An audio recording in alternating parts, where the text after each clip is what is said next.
A freight train does not need to break a world record to become extreme. Union Pacific stacks containers 2 levels high and can move the equivalent of hundreds of trucks in one train. In Canada, bitter cold can force railroads to shorten trains because the braking system becomes harder to manage. Under the English Channel, freight trains carry entire highway trucks. And in Australia, loaded ore trains cross the Pilbara with nobody driving from the cab. Then there is BHP. In 2001, it connected 682 loaded ore cars into one train more than 4.5 miles long. These 10 freight operations became extreme for different reasons: cargo, weather, distance, traffic, automation, or sheer physical scale. The interesting part is not just how large the trains became. It is what the railroad had to change to make that scale work. At an American railroad crossing, the locomotive may clear the road quickly. The containers are what keep you there. Union Pacific can stack 2 containers on the same rail car because the lower one sits inside a recessed well between the wheel assemblies. That lowers the load enough to fit a second container above it, while staying within the route's clearance limits. The extra height creates more usable cargo space without forcing the railroad to make the train dramatically longer. Union Pacific says one double-stack train can move the equivalent of roughly 280 trucks. For someone waiting at a crossing, that puts the size into perspective. Hundreds of highway loads are moving through the same narrow rail corridor.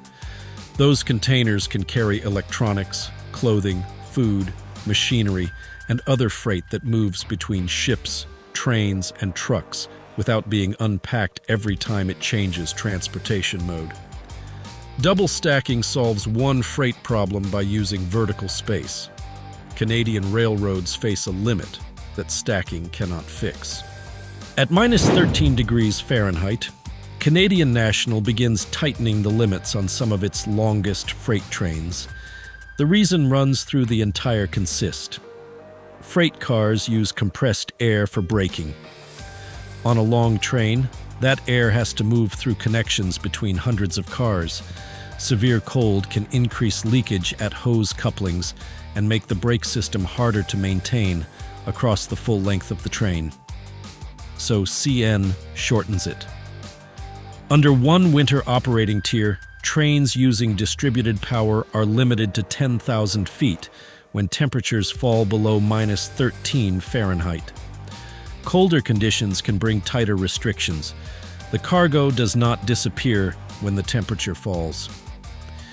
Moving the same volume with shorter trains can require more train starts, more locomotive capacity, and more work across the network. There is no spectacular machine that defeats the cold here. The railroad simply gives up some train length and keeps the freight moving. Mauritania's iron ore railway runs more than 430 miles between inland mining operations and the Atlantic coast. That distance is the reason the railway matters. The ore comes from the mining region around Zouera. Ships are loaded near Nouadhibou. Between them lies hundreds of miles of desert. SNIM, Mauritania's national mining company, operates the railway as part of the same industrial chain that mines and exports the ore. Loaded trains can stretch for miles across terrain with few cities, highways, or large structures nearby. From the air, the train often becomes the largest moving object in the landscape. The railway also carries passengers, and people traveling along the route have made it one of the most recognizable freight lines in the world. But its main job is industrial. Every ton of ore mined inland still has to reach the coast. If the railway stops, there is no comparable highway fleet waiting to replace a heavy haul operation stretching more than 430 miles through the Sahara. The train is long because the distance and the cargo leave little room for a smaller solution.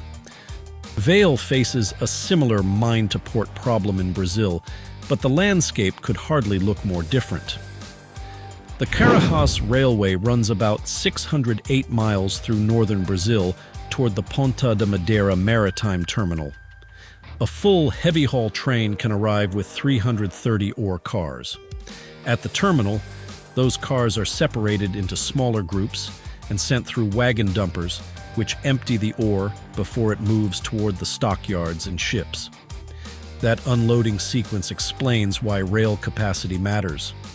Mining output only helps if the railway can move the ore to the coast fast enough. The 330-car train is one part of a larger system connecting mine, railway, terminal, and ship. Visually, Carajás has almost nothing in common with Mauritania. The Sahara train crosses open desert. Here, loaded ore cars cut through dense green country for hundreds of miles. Same basic cargo, completely different operating environment. One 20,000-ton coal train would be impressive almost anywhere. Daqin Railway runs them again and again. The heavy haul corridor stretches about 406 miles from the Datong coal region toward Qinhuangdao on China's coast. On busy days, more than 80 heavy haul trains can move across the route. Dozens of them operate in the 20,000-ton class. That changes the challenge from size to frequency. A loaded train clears one section of track and another follows. Loading facilities need coal ready. Signals and dispatching have to keep the traffic moving. Maintenance still has to fit around a railway carrying enormous volumes every day. A delay no longer affects one spectacular train, it affects a conveyor made from trains. That is what makes Daqin different from a record attempt. Extreme heavy-haul movement has been turned into routine operation. Those 20,000-ton trains are not the special occasion. They are part of the timetable. A long freight train can be climbing and descending at the same time. The lead locomotives reach the crest of a hill first and begin moving down the other side. Far behind them, the rear of the train may still be climbing. BNSF deals with that problem by spreading locomotive power through the consist instead of concentrating everything at the front. This is distributed power. A locomotive near the rear can continue pushing cars uphill while the lead locomotive has already begun braking downhill. That matters because a very long train does not experience terrain as one compact object. Different parts of it can be on different grades, different curves, and under different forces at the same moment. Spreading locomotives through the train helps control those forces and reduces how much pulling and braking effort has to travel through thousands of feet of couplers from one end. From a distance, the arrangement can look unusual. Locomotives at the front, more power buried deep inside the freight, and sometimes another locomotive at the rear. Each one is working where the train needs it. At the Channel Tunnel, the freight drives onto the train by itself. A semi-truck enters the terminal and rolls onto a railway wagon. Then another truck follows. And another. Eurotunnel's truck shuttles use more than 30 carrier wagons designed to transport heavy road vehicles beneath the English Channel.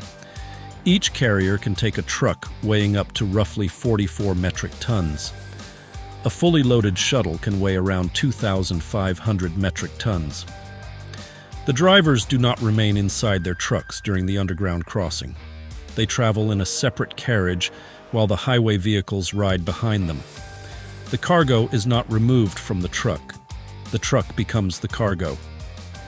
That avoids unloading a trailer, transferring the freight into another system, and rebuilding the shipment on the opposite side of the channel. A truck drives onto rail equipment in France or England, disappears beneath the sea, then drives back onto the highway in another country. For part of the trip, road freight becomes rail freight without unloading the trailer. The Yiwu-Madrid service is not one physical train running all the way from China to Spain. It is an 8,100-mile rail relay.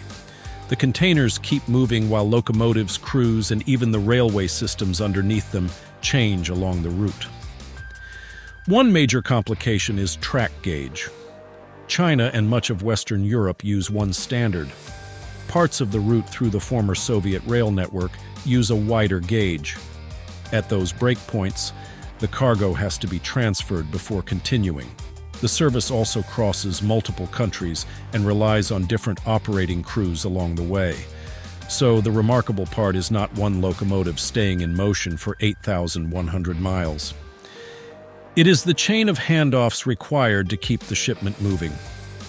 Containers may leave China carrying machinery or manufactured goods and return east with European products such as food and wine. You could drive from New York to Los Angeles almost 3 times and cover roughly the same distance. What arrives in Madrid is not the same train that left Yiwu. The cargo is what completed the entire journey. On July 10, 2018, 3 locomotives left Rio Tinto's Tom Price operation, carrying roughly 28,000 metric tons of iron ore. They traveled more than 170 miles toward Cape Lambert. There was nobody driving from the cab. Operators monitored the journey from Rio Tinto's operations center in Perth, more than 930 miles away. That run became part of AutoHaul, the company's autonomous heavy-haul railway system. A train controller establishes the route. Remote operators supervise the network. Onboard computers control the train while monitoring speed, route conditions, separation from other trains, crossings, and equipment faults. Rio Tinto has described the system as operating some of the world's largest robots. The comparison fits because these are not small experimental vehicles. They are heavy-haul trains carrying tens of thousands of metric tons of ore across hundreds of miles of Pilbara Railway. The physical job stayed the same. The driver changed location. A loaded locomotive passes the camera. The windshield is clear. The seat is empty. In the same Pilbara where Rio Tinto removed the driver, BHP tested a different limit. How long could one controlled freight train become? On June 21, 2001, BHP Iron Ore assembled a train to test a new train control system. The result still holds the Guinness World Record for the longest freight train. 4.57 miles, 682 loaded ore cars, 8 diesel-electric locomotives, nearly 100,000 tons, and 5,648 wheels. The train traveled 171 miles toward Port Hedland. 7 additional locomotives were spaced through the consist and controlled from the lead cab. The distance between some of those locomotives approached 2/3 of a mile. Hundreds of loaded ore cars sat between them, but the complete train still had to accelerate, brake, and move as one coordinated consist. The wheel count may be the easiest number to remember. 5,648 steel wheels moving in the same train. This was not a normal production consist, and BHP did not start running 4.5-mile ore trains every day afterward. It was a controlled test. But the test proved that one freight movement could stretch beyond 4.5 miles and still complete the trip. No freight train has gone longer. These operations reached extreme scale for completely different reasons. Union Pacific uses height. Canadian National adapts to brutal cold. Daqin turns 20,000-ton coal trains into routine traffic. Eurotunnel carries entire trucks beneath the sea. Yiwu Madrid keeps cargo moving across more than 8,000 miles of changing rail networks. Rio Tinto took the driver out of the cab, and BHP reached 682 cars. Which one would you want to see in person? The empty cab of AutoHaul, a Eurotunnel train loaded with trucks, or the 4.5-mile BHP record train? Subscribe to MEGAMASS for more machines and transport systems built for jobs ordinary equipment cannot handle.